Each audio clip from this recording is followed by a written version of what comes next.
So, Reverend Onryu Kennedy's biography just disappeared. Hold on a second. Here we go. She was ordained in 2012 and received transmission in 2018 from her teacher, Byakuren Roshi Judith Ragir, who's in the Katagiri Roshi lineage. In 2019 and 2020, she attended 3 months practice periods at Toshoji International Zen Center in Japan. And in 2017, at the Tassajara Zen Mountain Center in California. In the spring of 2020, she did a practice period at Toshoji, where she was Shuso, head monk of practice period. And in 2021, she received transmission from Reverend Eido Reinhart in the Kosho Uchiyama Roshi's lineage. She completed her zuise last year in March of 23. Throughout her life, she's valued social justice work as an expression of her bodhisattva vow. From 2010 through 2021, she was one of the leaders at Clouds and Water Zen Center, and she coordinated bringing Fleet Maull to teach on Engaged Buddhism in 2013. She coordinated the Interfaith Being Witness Retreat Conference in 2016, and Winyan Awanyankapi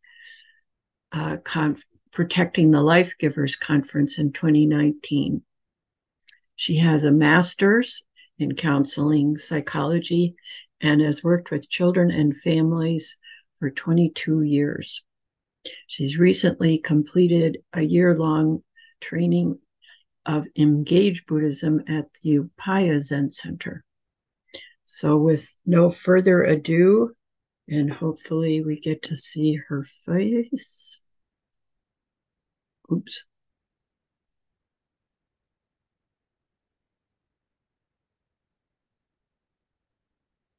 Where are you, madam? I'm right here. Here we are. There we go. Let me just pin you here a second. Ta-da! Please proceed. Awesome job, Kyoku. Thank you. It's good to see everyone. Good morning. I'm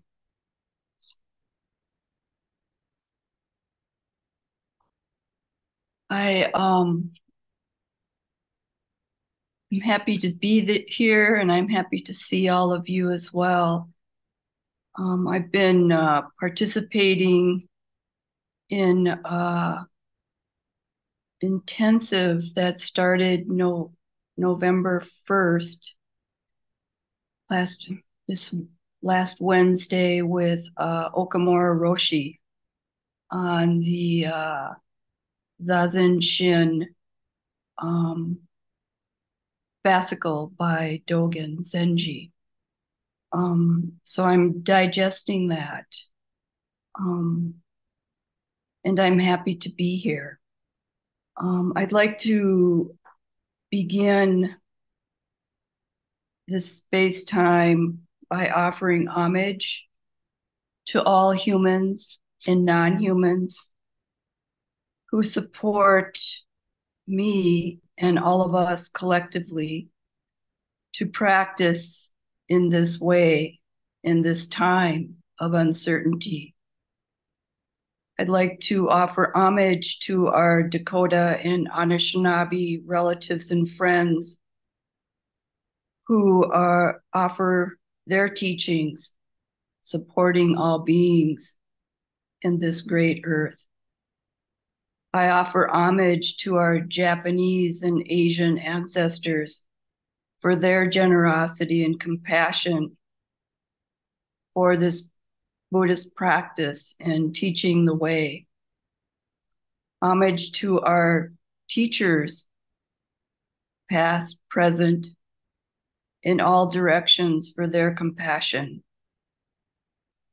Homage to our friends and families who express support in myriad of ways, both known and unknown.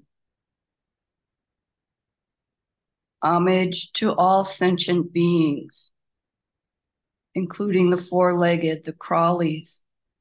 I don't know if you have this issue right now, but there's these little beetles that are all over my patio, and I have a young cat that when they come in, he chases them and tries to eat them, and I quickly pick them up and put them back out. So homage to them as well.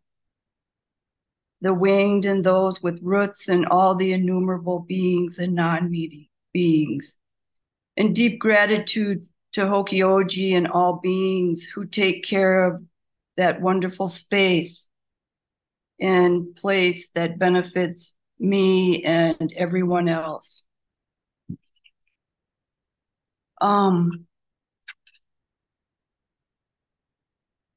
Recently, I've been able to be present for Dharma talks offered by Dokai in Kyoku.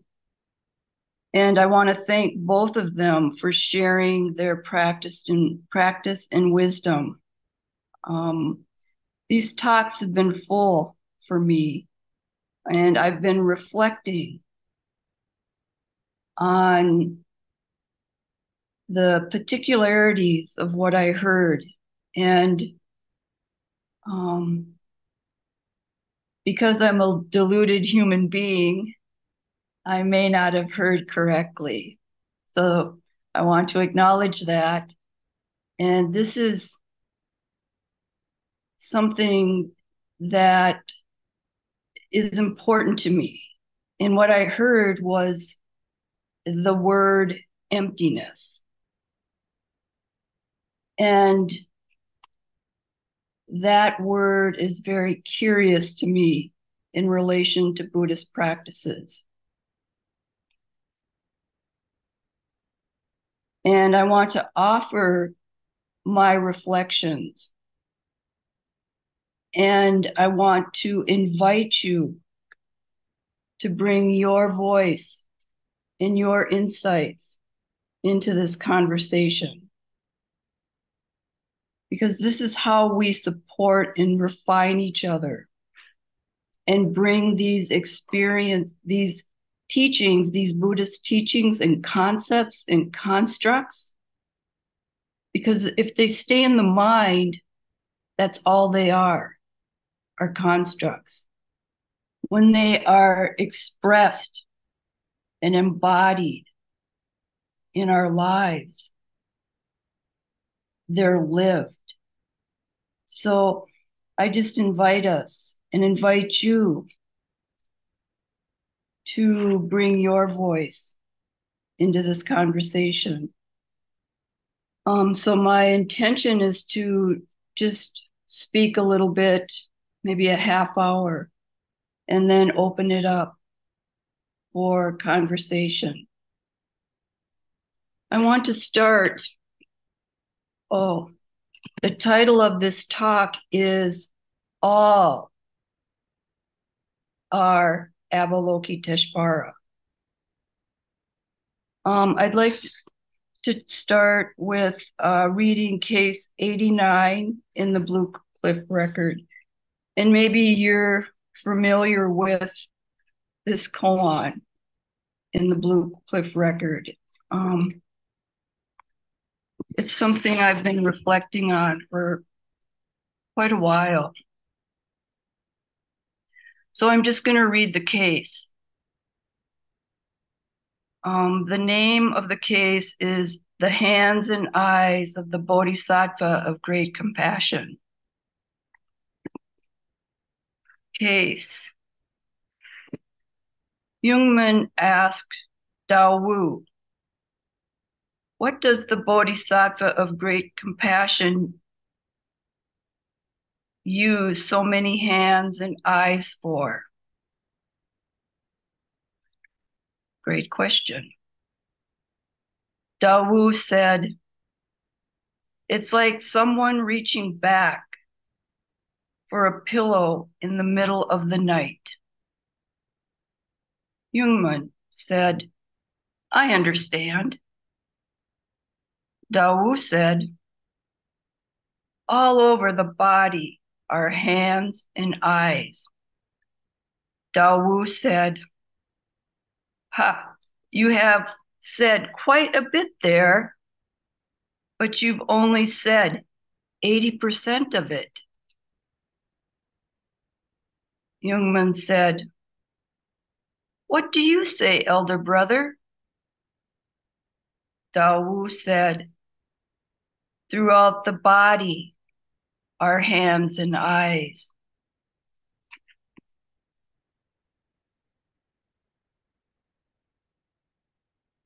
It's taken me years to digest that koan. This conversation has always been curious to me. Intuitively and intellectually, I thought I understood the difference in Jungmann's expression of Avalokiteshvara, bodhisattva, in the Mahayana tradition, Kuan Yin, bodhisattva, in the Chinese tradition, in Dao Wu's expression.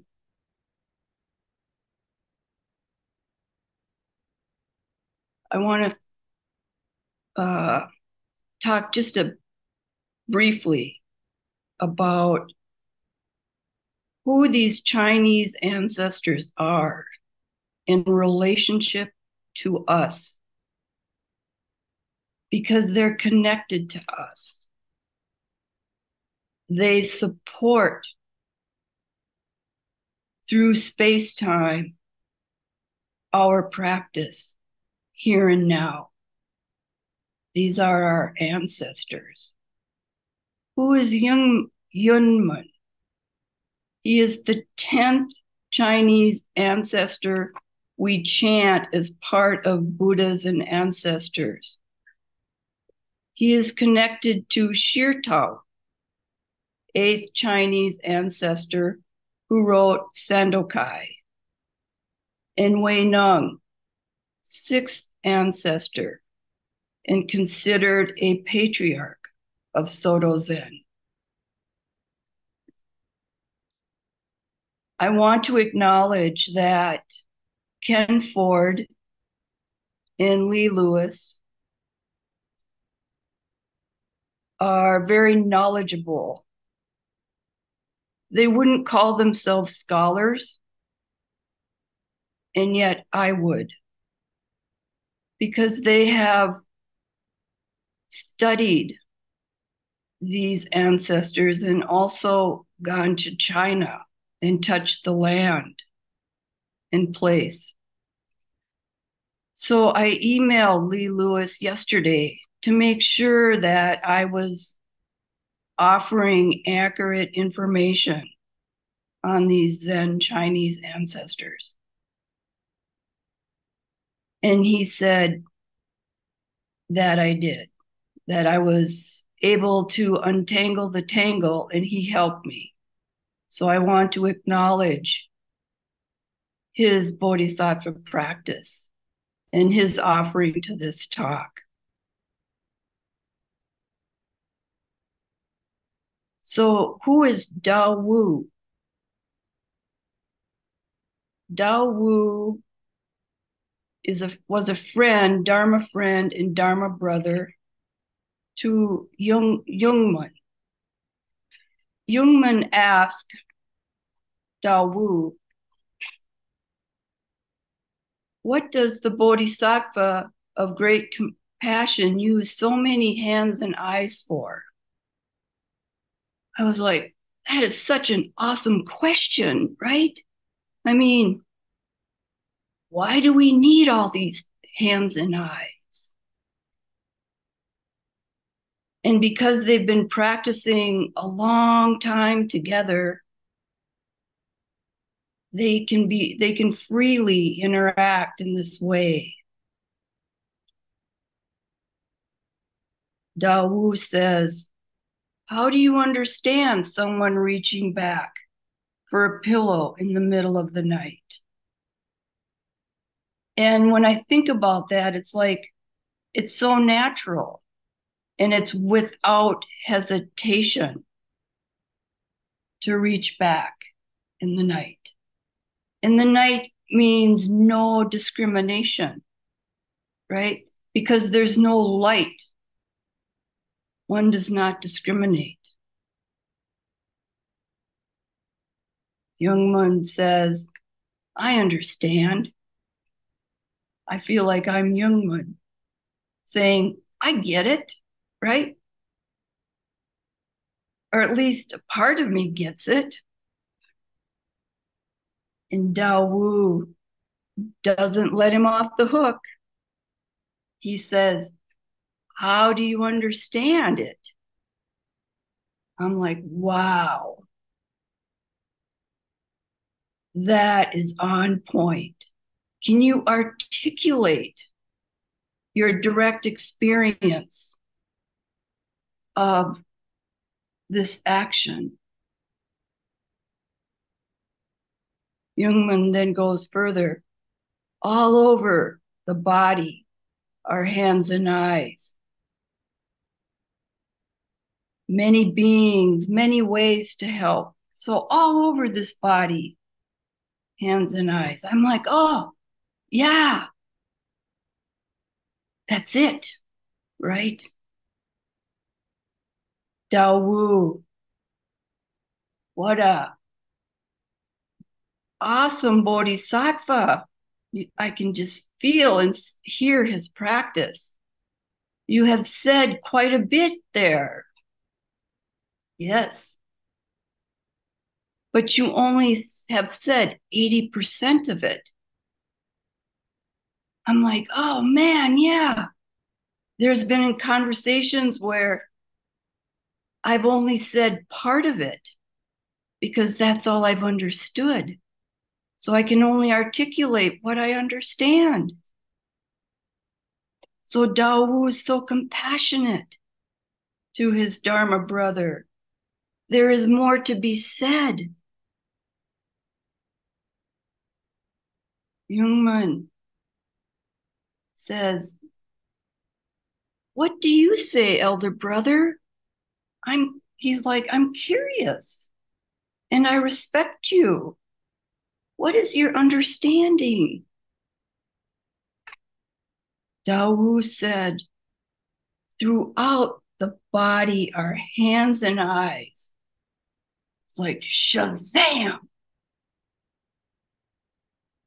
The whole body, throughout this whole body is in service of all beings, no matter the conditions. I'm like, wow, what is that? How does one train for hands and eyes throughout the body? How does one practice this not knowing, this without hesitation, responding to arising conditions with skillful action and prajna, wisdom? What is the relevance of emptiness? What is the relevance of emptiness in Dogen Zenji's Zazen? I mean, if I just go around saying emptiness without having an understanding or an experience, what does that mean?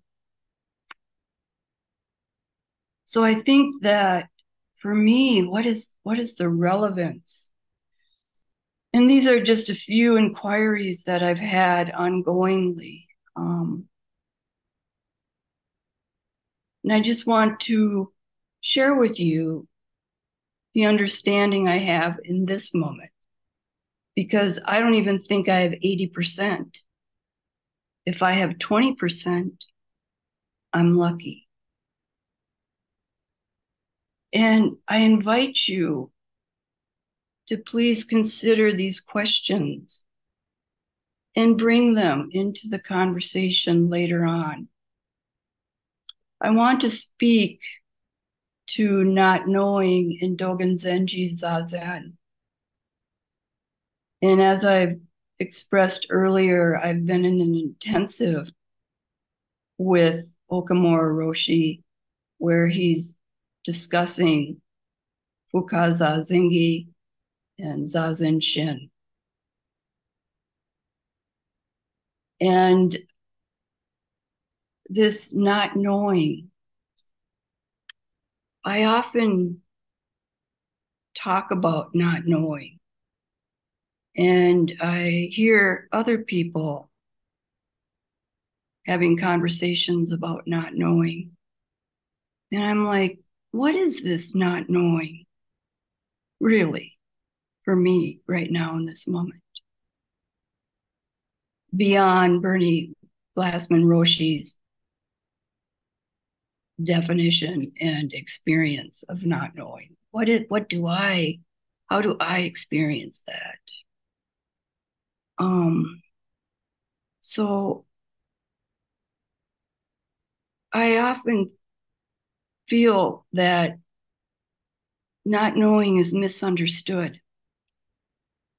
It's misunderstood as not thinking, of suppressing what we know and not using our reasoning. Now, this is just my experience. Your experience might be different, and I'm curious about your experience. Not thinking or using reasoning is ignorance to me. Ignorance is one of the three poisonous minds, as we know. I would like to offer a teaching from Uchiyama Roshi on this issue. Uchiyama Roshi met many young people from the US in the early 70s. At that time, people used the word hippies to describe the young people. And that's a word that Uchiyama Roshi has used. And I've also heard Shahaku Okamura use it as well. The way they use it, it's not derogatory. It just is. He said some of them came to escape and others came to bring back Buddhist teachings and practices to help the suffering world. He thought many people were coming from the West to find something beyond the rational mind, something transcendental. I can relate to that. That's kind of why I started. I took the step forward to escape my suffering. He called this looking for junk. Roshi felt Western spirituality does not discount the rational mind and includes reason. Roshi had studied Western philosophy before deciding to become a Zen priest. The essential practice he wanted to bring forward is Zazen, just sitting.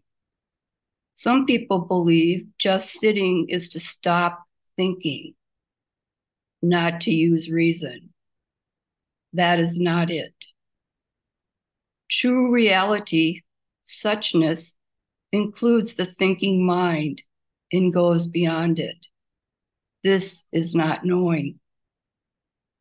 To say Zazen meditation is not thinking, to me, is superficial and not real.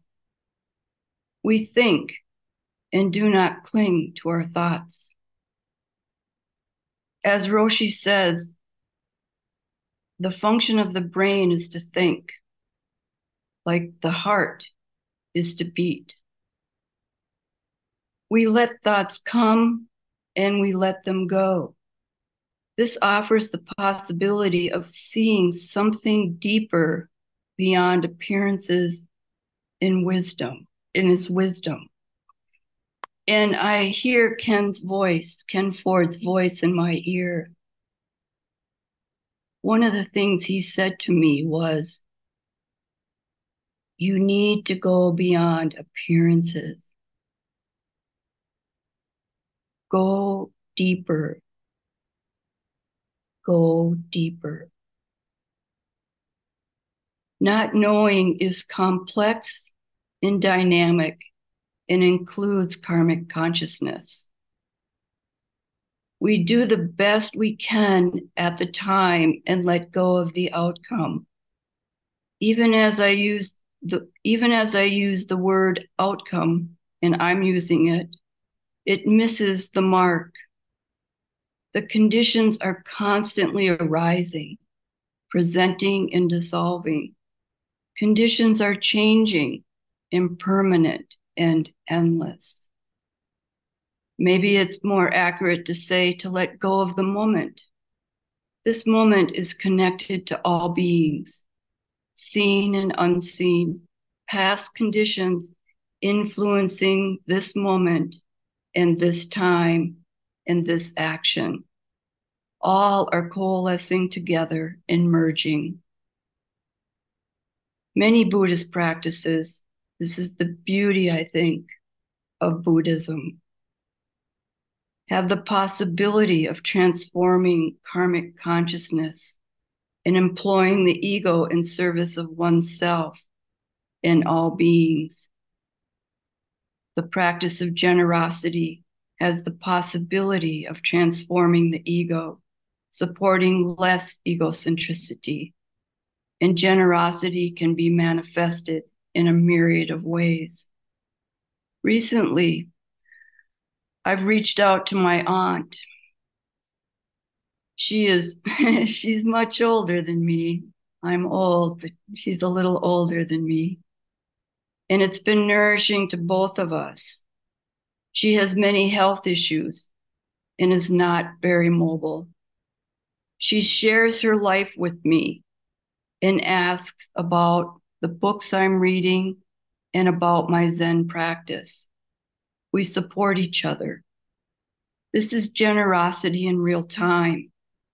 Also, it has the possibility, though it's not my intention, of pivoting family karma forward and back in space-time. So I offer this example that these practices, they're not sexy, they're not exotic. They're happening here and now in real time in our lives. This supports training hands and body this supports training hands and body, or hands and eyes throughout the body. Again, the possibility for hands and eyes throughout the body is endless. The hands and eyes throughout the body that each of us have at this moment, there are more possibilities for hands and eyes to come forward as in connection with our practice. Because the suffering and the joy on this great earth right now, including this great earth, is endless. Endra's net includes me and goes beyond to include the whole network of beings and non-beings. So our hands and eyes throughout this body include other bodies and other networks.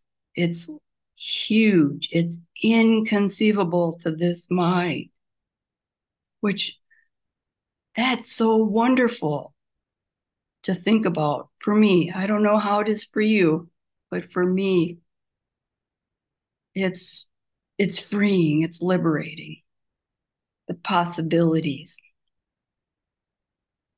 I want to say something about emptiness. In the Heart Sutra, we chant, Avalokiteshvara Bodhisattva, when deeply practicing Prajna Paramita, clearly saw that all five aggregates are empty and thus relieved all suffering. And then it goes on. It goes on to say that form itself is emptiness, and emptiness itself form. Dogen Zenji writes, form is form, emptiness is emptiness. Okamura Roshi says that when form is present, emptiness is there, but you cannot see it. When emptiness is present, form is there. They are one, and yet do not meet. Like the picture Okamura Roshi often shows, like the picture of the old woman and the young lady. Both are there, and yet they do not meet.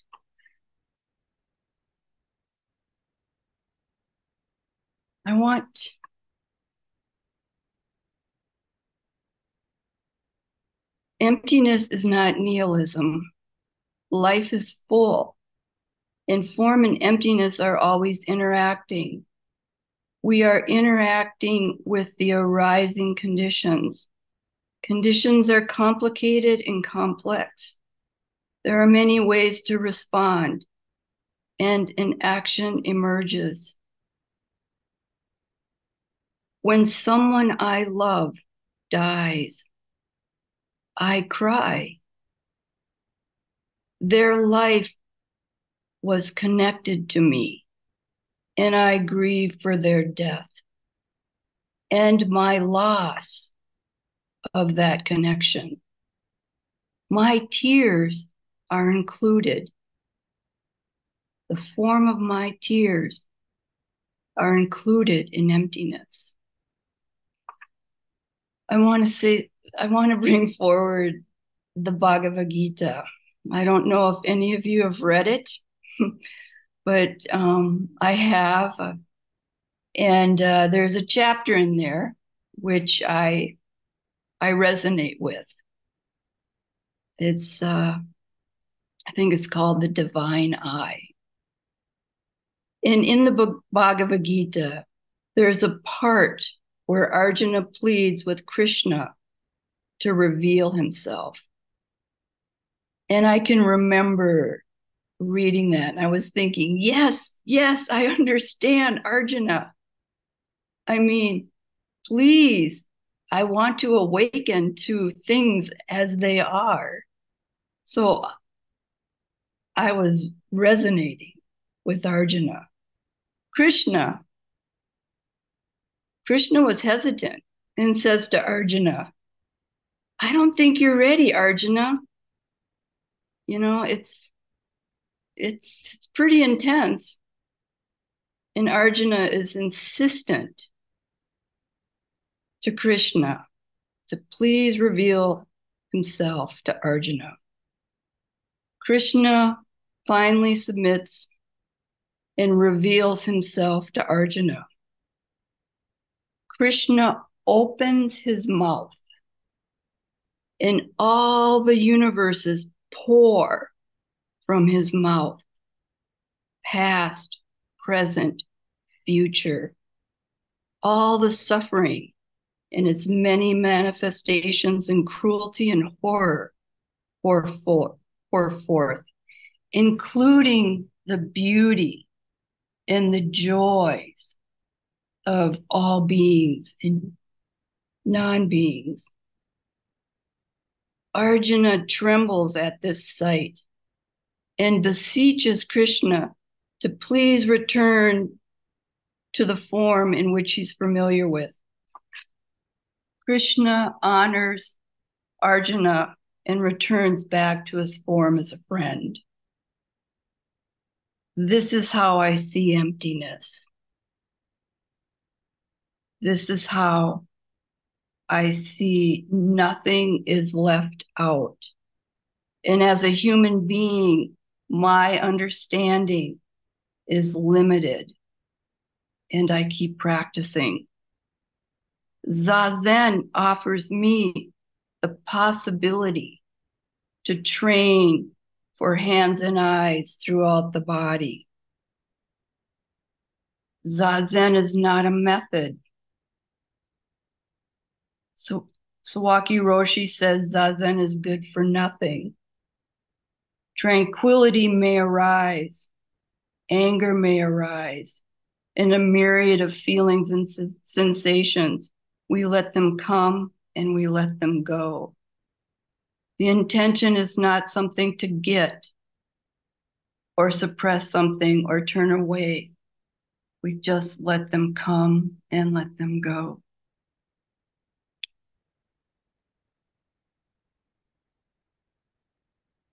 We are invited to begin in this moment manifesting hands and eyes throughout our whole body. There are myriad opportunities to serve and help in each moment. Both beauty and suffering are in all directions. I invite us to continue turning the light inward and taking the step off the 100-foot pole. I'd like to end with a poem that a friend of mine recently sent me.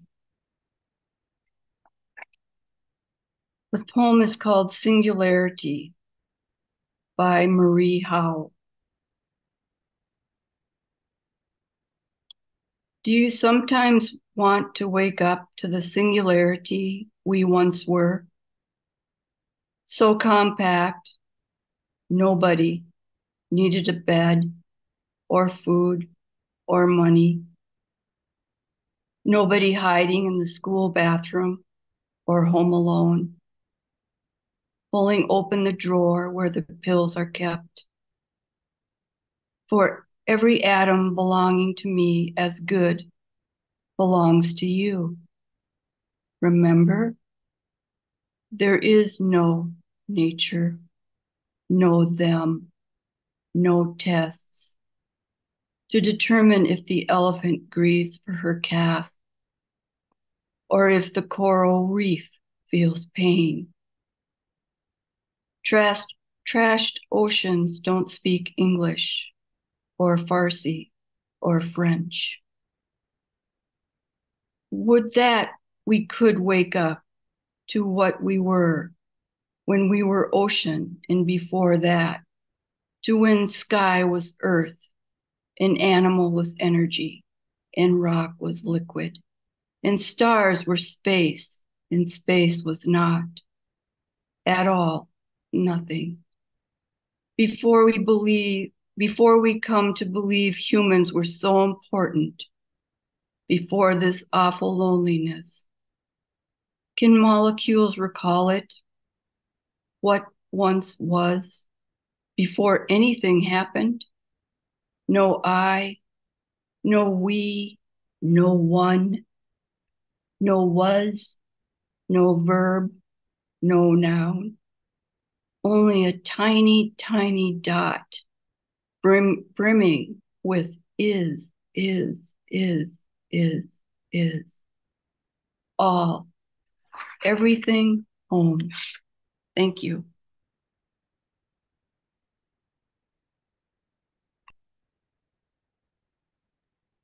Thank you, Reverend Onryu. As always, rich with things to think about and let go. We're opening things now so that any comments you might have, anything from your own life that you might want to share, any questions you might like to ask of Reverend Onryu, please bring them forward. Hi, my name is Asaf. I would like to ask you a question. Let's say you take care of some person. He went through some tragedy. Let's say I just invent it now. It's not something that I know. Let's say his family died in a car accident. He is wounded and he is afraid. He saw tragedy. So now you sit with him in the room and you feel his pain. You understand he lost all his family. You feel real misery, real pain. So now you sit with him in the room. You know you want to cry, but if you cry, he sees that you cry and you take care of him. So you can wet your eyes with 3 drops, but you cannot start to cry. And then let's say you've got speakers in the room, but you don't pay attention to anything. You are just one with him now. Like there is nothing, you don't see anything. You cannot say a word. If you say a word, this man is so suffering that if you say the wrong word, you might even get suicide or kill himself. So you are very cautious. There is at least for a few seconds, you must be very quiet and you don't pay attention to anything. You just feel his pain, like you are holding his soul in your hands. If you move too much, maybe his soul will fall and he will really die. So do you think such a situation, it's like emptiness? Like there is no, you don't see anything, you don't hear anything, you don't pay attention to any material. You just feel some kind of different energy. There's just energy. You feel that your energy, his energy. There's no one there. You don't exist. The I, what we call I would like to tell you, this I doesn't exist. So do you think this is kind of emptiness or resembles emptiness? I don't want to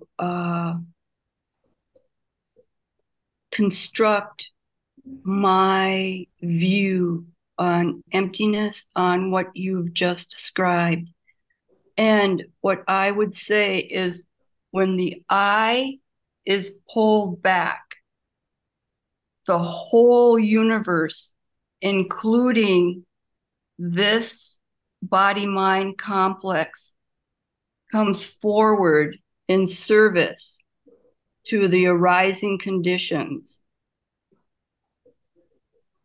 I get a little hesitant about defining people's experiences and calling them emptiness, because what you're describing is very personal.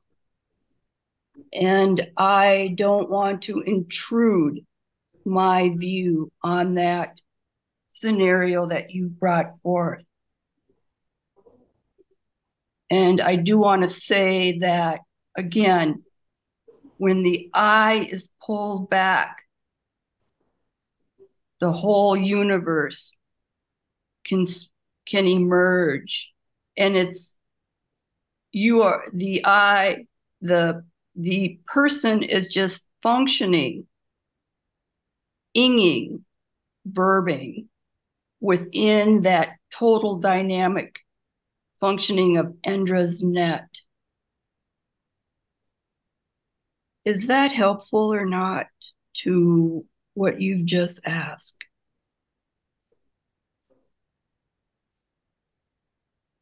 Yes, like I feel your energy. So the energy is what's brings me the feeling, not the words that you say, but what you bring me like something to some point. So this is what I feel. Thank you. And thank you for your question. It's one I'm exploring myself. What is this emptiness and how do I experience emptiness in relationship to the conditions? So I just invite you, we're exploring this together. And let's keep the conversation going, because it's inconceivable and it's endless.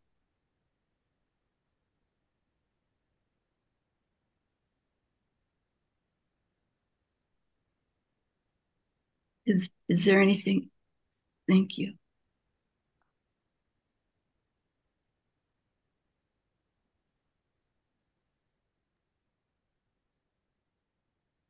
Onryu, Hi.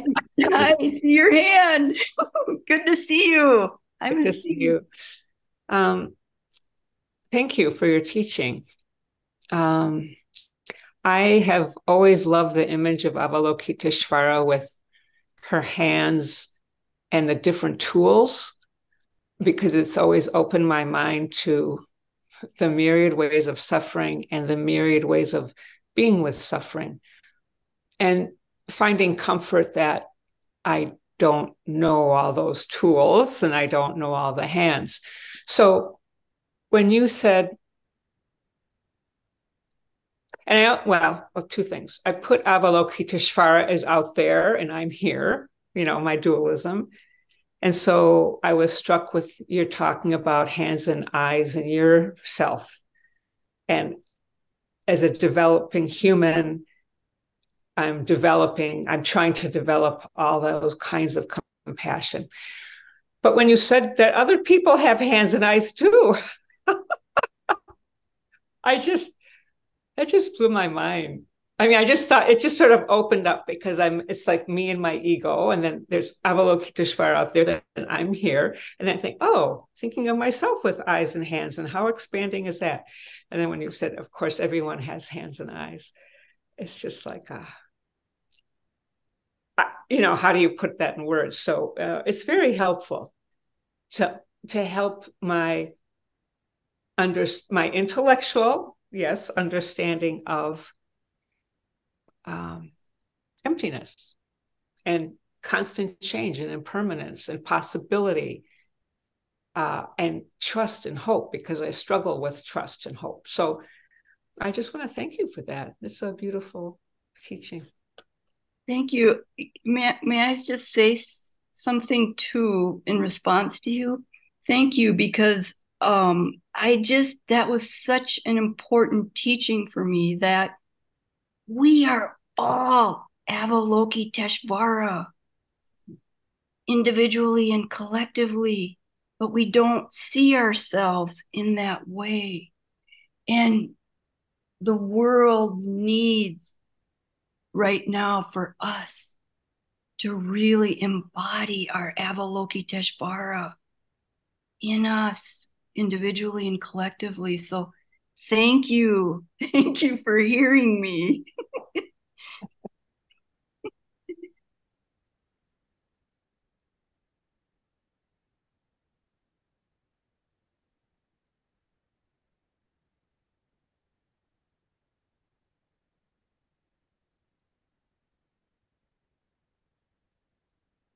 We still have time. So please bring your Avalokiteshvara voices into the circle. You're muted.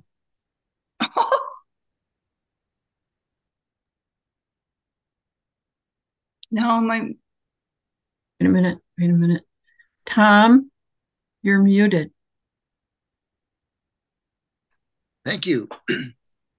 That's something I sometimes wish I were more often, just to be muted.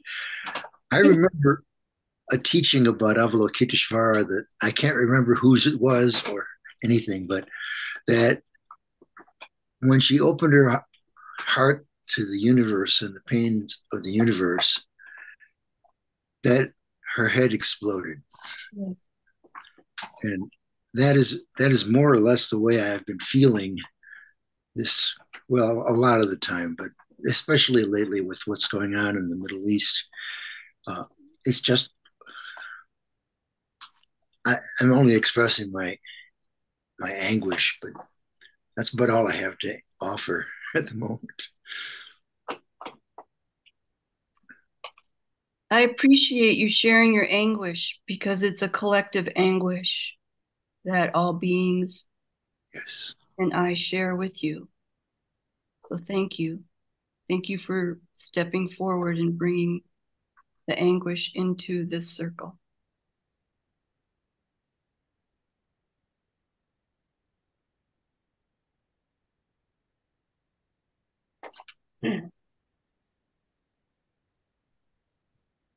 Hello.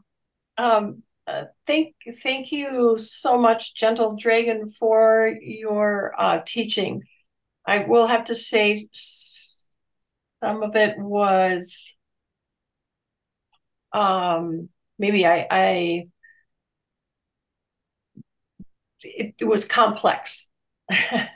Yeah. So what I want to say is I want to thank you because I've listened to a number of your Dharma talks, and what you always include, and you have in the past, and I really appreciate this, is that you say we do the best we can at the time in the moment. And that always, you've said that in the past when you've given a Dharma talk, and I've been kind of grappling with the complexity of it. And I haven't read everything you have read, and I don't have the history. Yeah, no, I know. But what you do say, and it sort of is, it really, I can feel this. What you say is, we start where we start, and we do the best that we can in the moment. And I try to remember that in, my life and in what's going on in this world and what we have to read about every day and all of that. It's just really helpful to remember that. So I very much appreciate that teaching that you share. Thank you. And I want to say that teaching is complex too and complicated because the person I am right now in 2023 is not the person I was in 2019 or earlier, right? So there's it's ongoing. I mean, we ourselves, right, are always changing. And I think one of the things that's really important to me is to really be curious to my capacity, curious about what people are saying and what people are experiencing and what are these teachings, right? How are these ancient teachings? I mean, it's 2,500 years. Are these teachings relevant to our current conditions and the current suffering and joys that we are experiencing? And I really believe, like what Thich Nhat Hanh said, is that the next Buddha will be the Sangha. It's us, right? So I really appreciate what you're saying. And I am, because of you and everybody here, I can be the person I can be, and I can start where I am. And that's freedom. So thank you.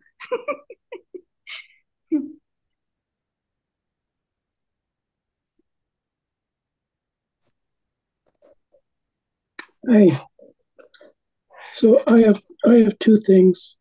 One was there was a time in April 1990. My mother was just out of a coma.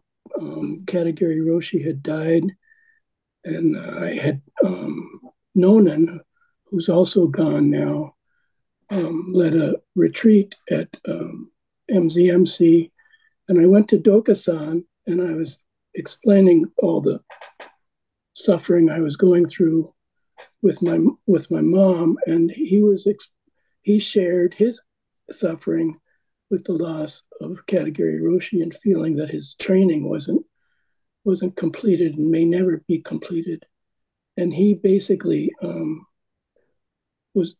Nonan was a very big person, And he was very insistent, and he came across and said that you are Avalokiteshvara. You are Avalokiteshvara, which kind of shook me to my core and changed my view of things. So the second thing is I've had the pleasure of giving Patrice Kolsch a ride to the couple of maybe 3 just sitting retreats at Hokyoji. And she's an activist and very busy as an activist.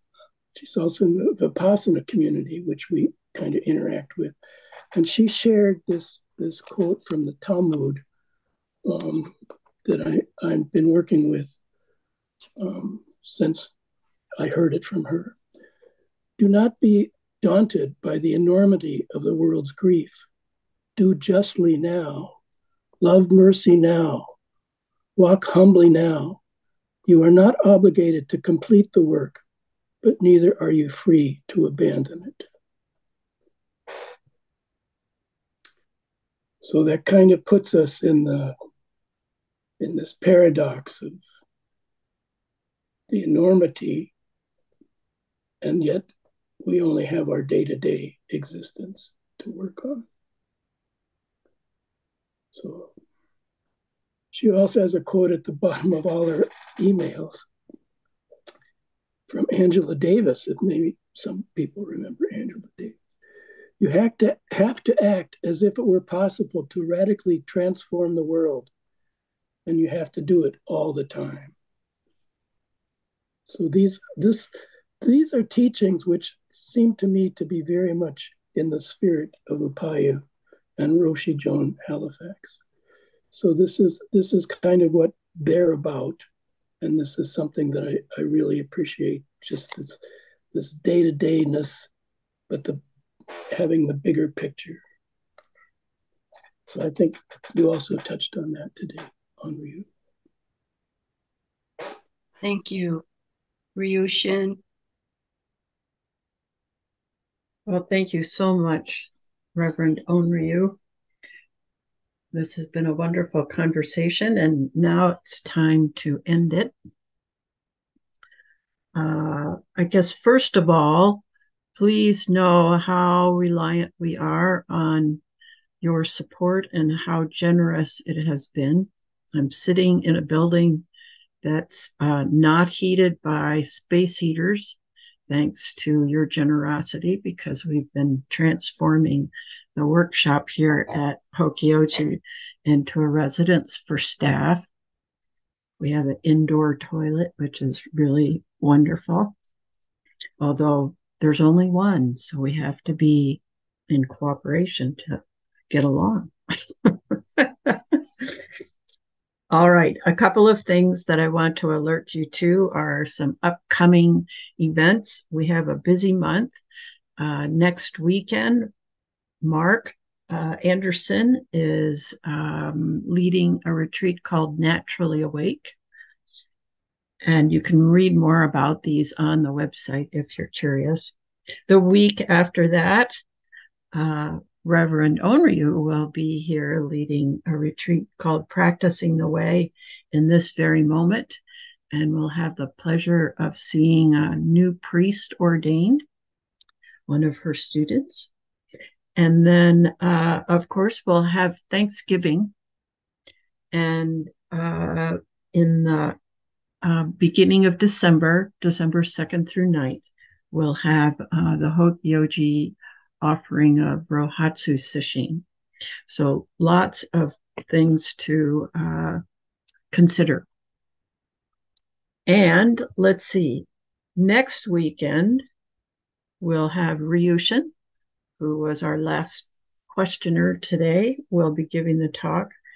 And you can, again, go on to our website, hokyoji.org, to find who the speaker will be, or just come and be surprised and delighted, or have whatever other feelings you have. Having said that, let's close with the 4 vows.